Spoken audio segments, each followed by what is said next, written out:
Hello everyone, Kisa here, and I'm back again with the deck profile, and I have to tell that the AR region is very kind to me. I went to play VRO at top again, and this is unironically my worst result, but still top 8, so pretty happy. I had a great team behind me this time, so shoutouts to Team LHQ to give me a home for 2 weeks and letting me ramble about my gameplay and my card choices for like all that time. I'm playing games with me, of course. But yeah, I took Mushoku again because only English deck I'm actually using. Data Live is still nerfed. SAO is not that fun in the current format, so that's why I'm playing. And let's go straight to the deck list. I'll go through the cards, of course. What are we trying to do this time with the deck, and what was the expected metagame, and that influences a lot of my card choices. Obviously, deck is not perfect. It's clearly bad for the mirror. So if you expect a lot of mirrors, I would suggest you to look to older lists or like look something closer to what the winner of the region, Hansen, was playing. But if you don't expect that much mirrors and you want to like attack the rest of the game, oh boy, this list is gonna work for you. So starting off, we have 4 copies of the Rudy Runner. I mean, what else will we start with? It's the Rudy Runner, very good. Mandatory 4 off. Another mandatory 4 off, of course, is the level 0 Ruger. Some people running on 3, Hansen running on 3. But I think 3 is fine. I just love this card. Free searching, free fixing. Lets you control the tempo of the game because you can clock yourself to level 1 before the opponent wants to. They try to choke you at 5, they should choke you at 4 because Ruger is gonna let you level up. And you need 4 copies in my opinion just because you want to see him a lot. Also because we are splashing the stock swap. We need to hold green. So you need to see a lot of these, like have the ability to play them and still have one to clock or that it moves around enough so you have one in clock to level up with. So yeah, 4 copies, like mandatory in my opinion, but obviously you can play 3. 3 is fine. I think 3 is still fine, but 4 is my preference. 3 copies of the Roxy Brainstorm. I think this is the standard. Obviously very powerful ability to give twin drive to anything you want. That's one of the strongest points of this deck. The ability that if you trigger a standby, you can take it out of the stock right away. Very powerful. Again, core pie, I don't know what these salvages, but we are grateful for that. Sometimes. Also Roxy because I'm still playing the event package. I think we're in a point where you can cut it from the deck, but it's still very good. Now we go into the one-offs. And the one-offs have a bunch of changes. First of all, we go for the level 0 Roxy that bonds to the event. This time we're only playing 1. From if you go back to my last list, or like what I played in the mid-season spring invitational, or like mid-season tournament from Street to Broken that I taught again, also with Mushoku. We only play 1. Still, effect's still nice. Annoying to resolve in remote, but now the level 0 lineup is very much smaller than last time, so we had to make concessions, and this is one of the concessions I made. I had to cut 1. Next. This is one of the cards I wasn't playing last time, and I found the love for this card. I don't really like it originally. What this does is that when you play it, if you have 2 or more other characters, you get to draw a card and discard a card. So this is a filter effect. It's not that good in my opinion, but it comes up a lot with another card from the deck that we're running again, where you really want to draw the top card of your deck. So usually you save this. Sometimes when you want to clock green, you end up saving this instead of a Ruger in hand.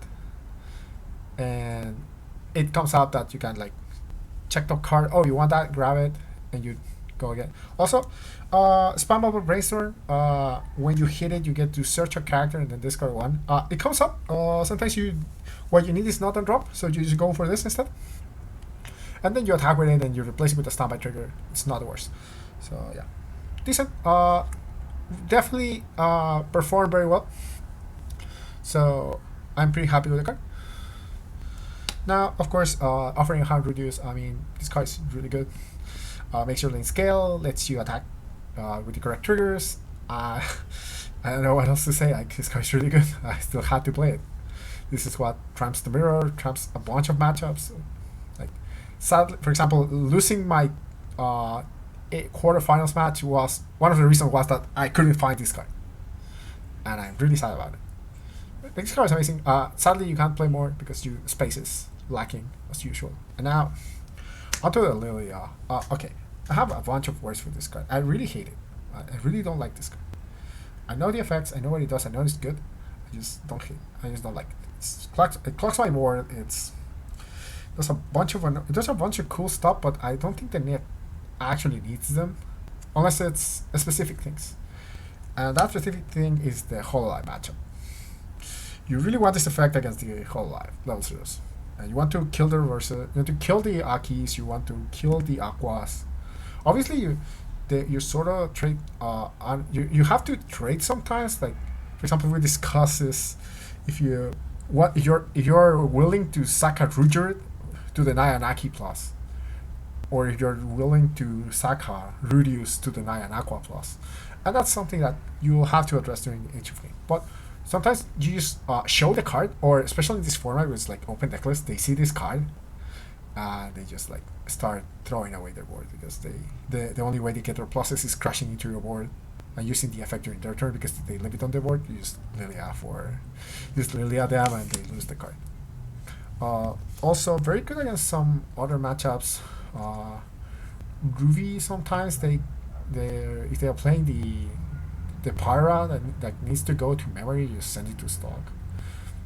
Sometimes you just like send Kanadas to stock just because you want them to encore the Kanada. Obviously, Russia, if it ever comes up, you just deal with this. Other standby targets from your opponent, you just can deal with this. It has a lot of flexibility, but sometimes the way I play the deck usually is clocks my board, and it's very annoying. But yeah, I still decided to play it. It paid off. I think safely to say I paid off. It paid off. So you probably need it for the current state of the metagame. We'll talk about later. That's level 1s. Only 15. Yes, only 15 level 0s. You will have these are some concessions, and honestly, it's rough. You have to get used to it, but this is the minimum. You can go up from here, but I think this is the bare minimum for what level 0s you can run. You don't run them, it's fine. Like, I have no reason to judge, but I think that level, this is the lowest you can go, I think, and not feel bad about it. But, yeah. Now to level 1s.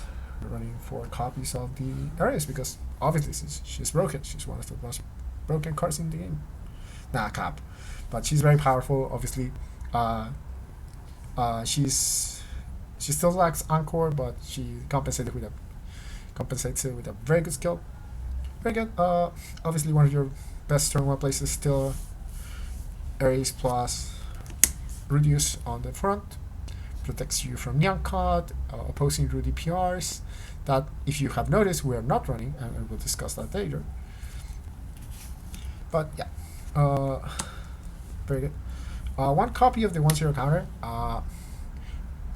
This card has been very useful lately. A lot of people have been trying to like trump over this, and honestly, I see why. It's like if you break Mushoku's board enough, you have a good way to win the game. So we need to protect the Arises now. They are very, especially with the mirror running around, it's very hard to get over the. I've seen the 1/1 Lifa counter in this slot, but this being a Roxy sometimes comes up. So also fixes for blue, and overall, the 0 cost is really important as well. We like to, because we're playing this from hand. Half of the time you're wasting stock on that, and you don't want to spend that stock on other stuff. 1 copy of the Mushoku lane. She's always been here. Very good card. That's your plus when you don't climax combo. It's very good. And the new card that we are running is the one copy of the 1/1 Gil lane that can be reversed by zeros. This is a concession to Danmachi. If you watch Danmachi, you know that Belle is extremely weak to muscular girls, and Ghislaine is a strong, muscular woman. So yeah, she puts girls. She checks well. Doesn't get reverse. Crashes at bare minimum against the Belle because she's 45, and the condition for power is having either a Rudius or an Eris that you usually have. So she's 6k, can get to 7k with a Ghislaine in the back, so it's not a bad number overall. At 7k, ties with Tokyo Revengers dual lanes, so pretty good. Pretty good. And of course, I mentioned before, we're running the amulet. We're still running it. I had a version of this deck that wasn't running and was like playing like 3 of these. I ditched it in like 2 hours. I really like the amulet. It sets up a bunch of plays. The foolish burial effect of like, oh, I need my standby target on the drop. Okay, I'll go grab it.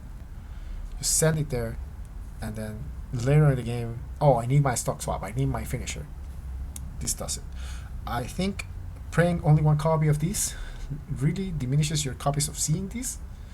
So that's something that you want to consider.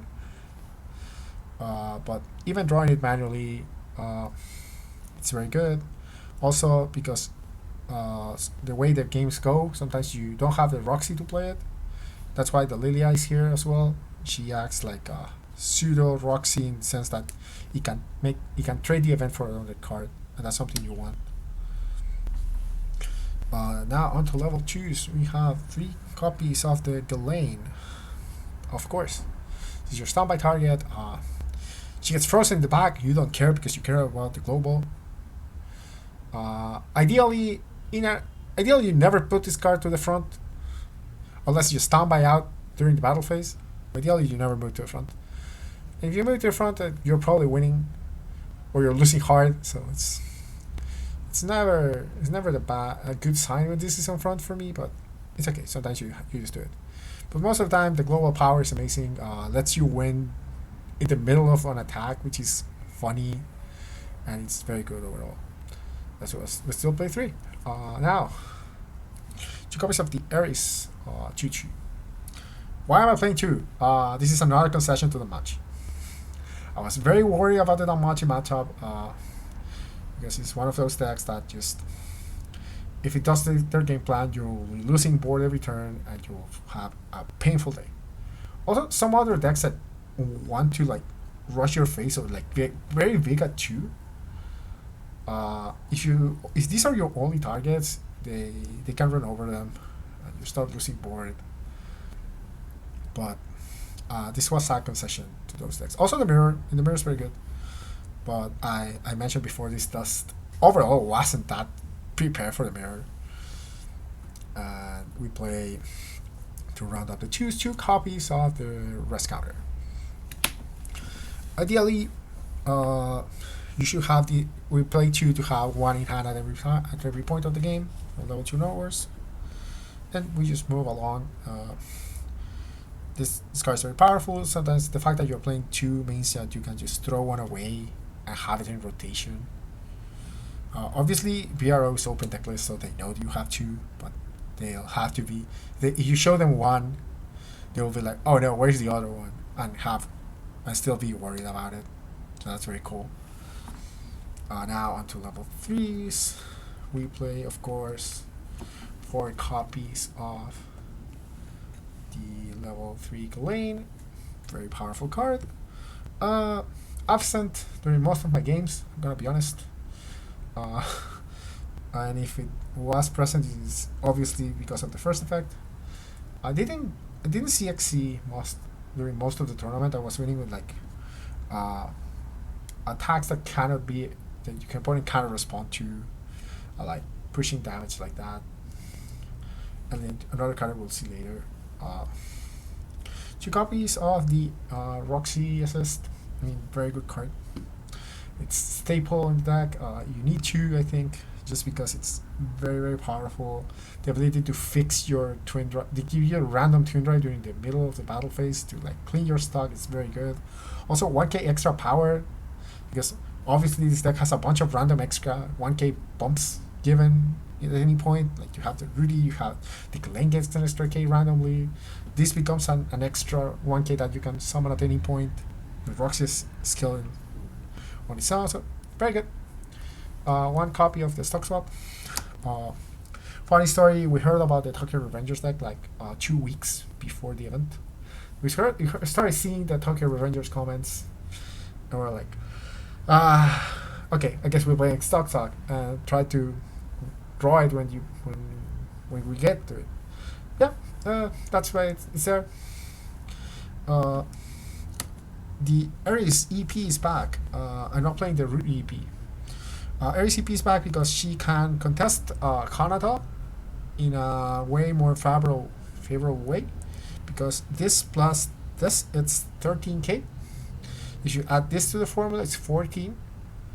If you play the same turn, it's 15. So you're trading with a Kanata plus a backup with double Coco in the back, and you get this back by discarding a card. So you can start trading favorably if you have a Ghislaine in the board, that's 16k. So this helps a lot to fighting the Kanata Marine deck that we are trying to punish at 0 with the Lilia, and then like using this to fight the Kanatas head on. So that's very good. I wish I could play 2, but again, I'm running 3 because if I run 2 of these, I don't see them. So I'm just running 3. Also, and the new card is the Chant Roxy from the trial deck.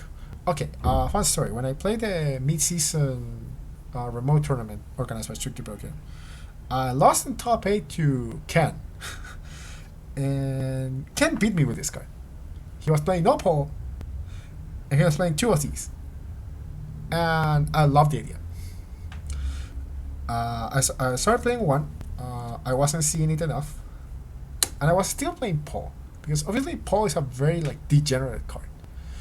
But in the wake of these new decks that like Don Machi, Tokyo Revengers, Quintuplets, because at the beginning Quintuplets, I think it was going to be legal for VRO, so I had to be ready for that.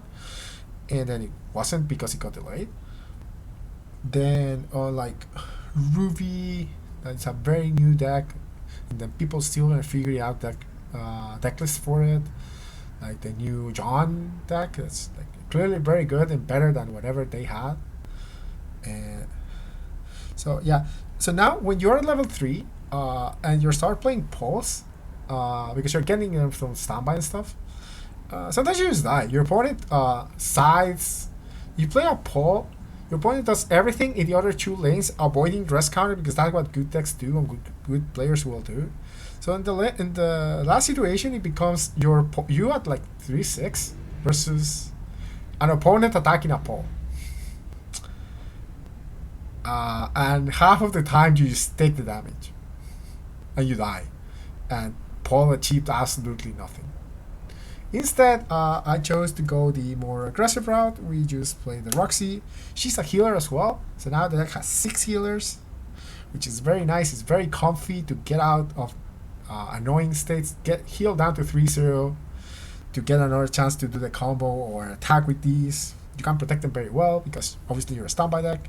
They have extra power, you have the counters. It's overall very good. So yeah, thanks to Ken for helping me with this. Now I play it. I think it's amazing. As I mentioned, again, no Paul. The dad is on vacation, so we're not gonna see him.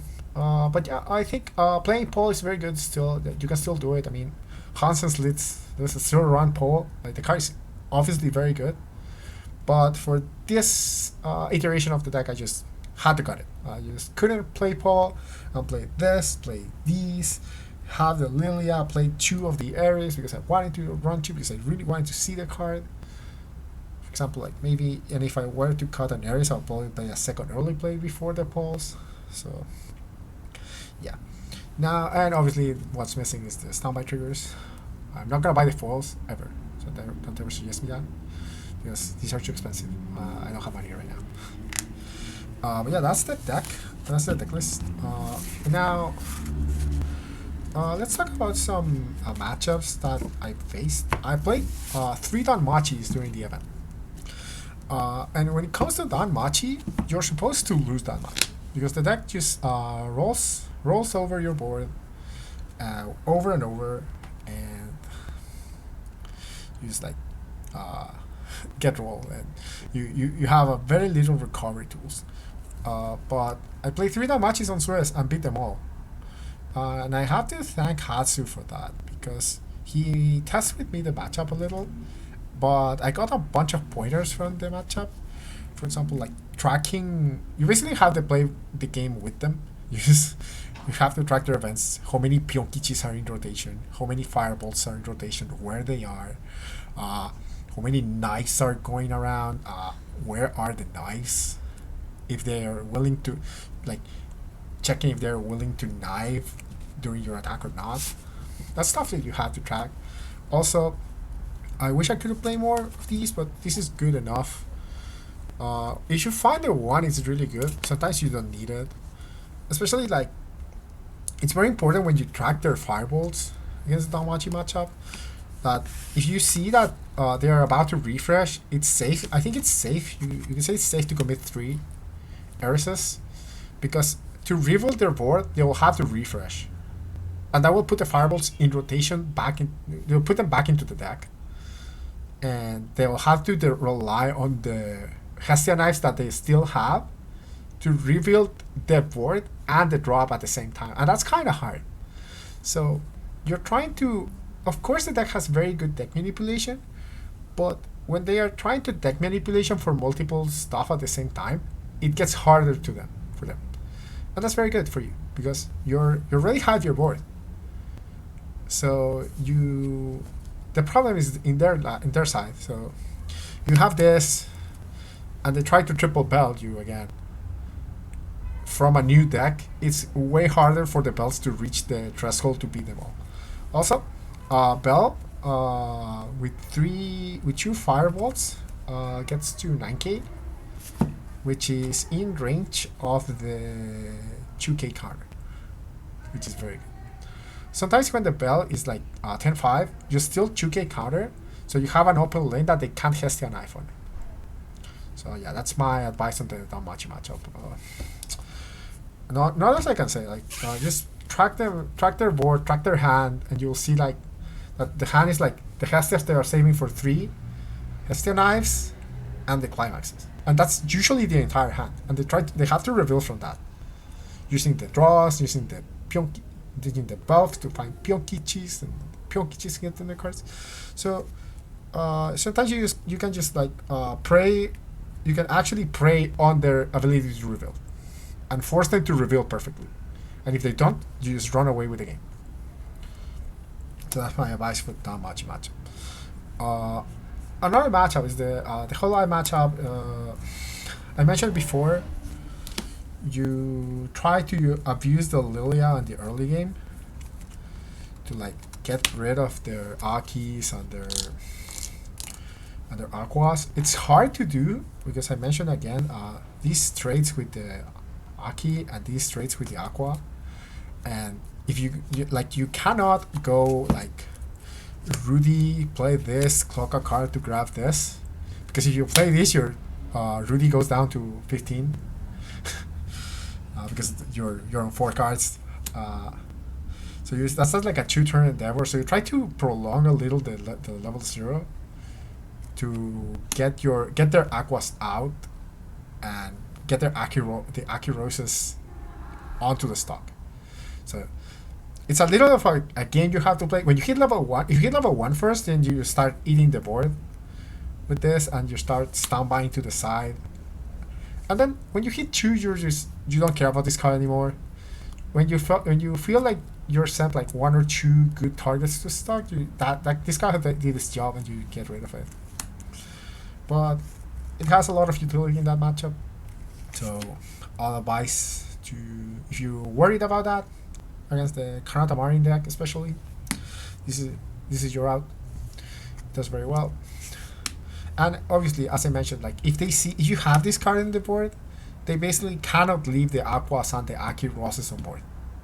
Because if they do, they are giving them to you for free. And they don't want that. They want those cards to die. So if you present them with this card on the board, they will be like, I guess I'll have to, if I want this plus, I have to crash. And that's an open lane you can attack into. And that's very good, because the Kanata Marin deck, because it has the stock souls and the 2 soul triggers on the stock souls, they can raise you pretty well. So if you force them to kill their zeros themselves, you're getting a soul trigger back by just attacking directly. And that's very good for you. Also, some builds are playing the Miko Claw Kankor. This also gets rid of that. Just straight out of the board. Bye-bye. You can also, if they're playing like the Luna JC, out. So it's a very versatile card in that matchup. It prevents their plussing very well. So that's how you fight the Hololive matchup. For the mirror, I think you break. They don't have the sack counter. Hasn't had sack counter. I lost it. I tried to play around it. I couldn't. That's how it goes. And then the other thing I have to mention, like, it's probably the whatever deck that has a level 0 killer.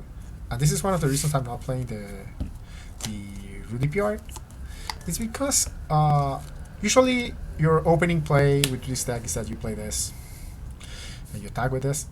And obviously those cards like the Nyanka, the Rudy PR, the Takemichi Revenge, they kill this card and you lost your boost.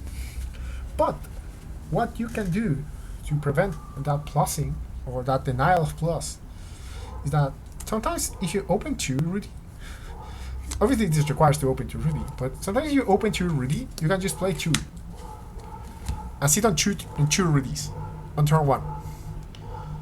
And I kid you not, this setup, it's almost unbeatable for those decks that rely on the level 0 killers.